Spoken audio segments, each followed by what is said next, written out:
پیارے بچوں، ایک دفعہ کا ذکر ہے، ایک بلی ایک جنگل میں سے گزر رہی تھی کہ اس کی ملاقات ایک شیر سے ہوئی۔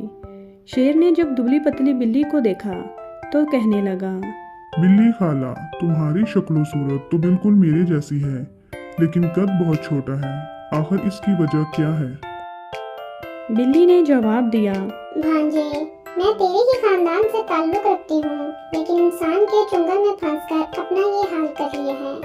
شیر کو غصہ آ گیا، بولا، کہاں ہے وہ انسان؟ میں اسے اس کے ظلم کا مزہ چکھاؤں گا۔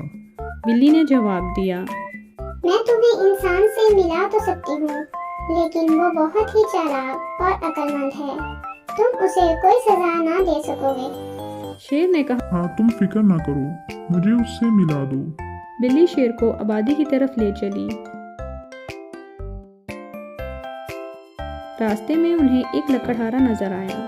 بلی نے اس کی طرف اشارہ کرتے ہوئے کہا، بھانجے، یہ ہے انسان۔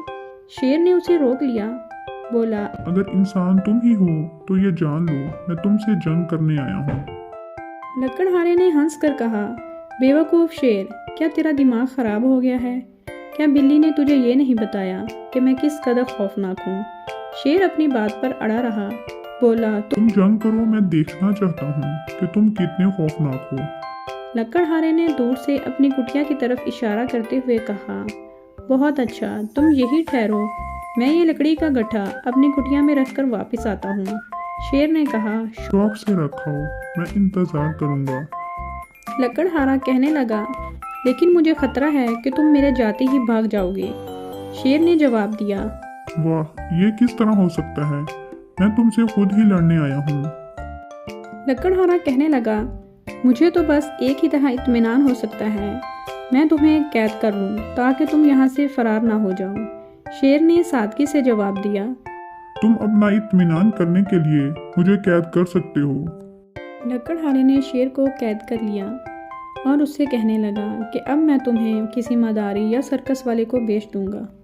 شیر اپنی بے وقوفی پر پچھتانے لگا۔